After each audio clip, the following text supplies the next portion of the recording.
ఇంకా విచిత్రం, నాకు ఇంకా గమ్మత్ అనిపించింది ఆయన. అధ్యక్ష ఆయన ఏమైనా స్వాతంత్రోద్యమం చేసి జైలుకు పోయింది అధ్యక్ష? ఏం చేసిపోయింది అధ్యక్ష జైలుకి? ఆయన ఏదో పెద్ద సానుభూతి. మేము పోలేదా జైలుకి? వరంగల్ జైలుకి నేను కూడా పోయిన తెలంగాణ ఉద్యమంలో. ఎస్ ఉన్నాం, అక్కడ బరాబర్ ఉన్నాం. మీరెందుకు పోయినరంటే నేను అడుగుతున్నా ఈరోజు. ఎస్ మీ ఇంటికి ఇవ్వాలని జూబ్లీ హిల్స్ ప్యాలెస్ మీదకి ప్రైవేట్ డ్రోన్ పంపితే ఊకుంటావా? ఆడ నీ బిడ్డనో నీ వైఫో ఉంటే వాళ్ళని ఇష్టం ఉన్నట్టు ఫోటోలు తీస్తే ఊకుంటావా? ఎవరి ఇళ్లలో పడితే వాళ్ళ ఇళ్ళ దొరబడతా, నా ఇష్టం ఉన్నట్టు చేస్తా, అరాచకం చేస్తా అంటే ఊకుంటారా అధ్యక్ష? ఇది పద్ధతేనా అధ్యక్ష? అంటే మీ కాడికి వచ్చేవరకే కుటుంబాలు, మీ కాడి కొరకు వచ్చేవరకే భార్య పిల్లలు, వేరే వాళ్ళకి లేరా అధ్యక్ష భార్య పిల్లలు?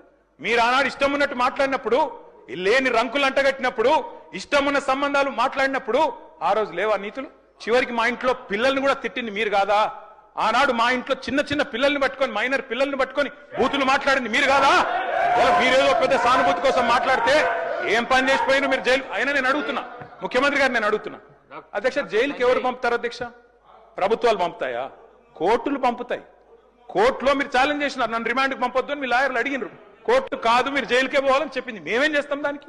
రిమాండ్కు పంపేది మేం కాదు సార్, మీరు కాదు. ముఖ్యమంత్రి గారు హుంకరిస్తున్నారు. నేను అనుకుంటే అక్కడ ఎవరు మిగిలరు. నువ్వు ఏమనుకున్నా ఏం ఫరకు పడదు, నువ్వు ఏం చేసుకున్నా ఏం ఫరకు పడదు. నువ్వు అనుకుంటున్నావేమో పదవి శాశ్వతం, అధికారం శాశ్వతం. ఏది శాశ్వతం కాదు అధ్యక్ష. నేను కోరుతా ఉన్నా, ముఖ్యమంత్రికి అపరిమితమైన అధికారాలు ఉండవు.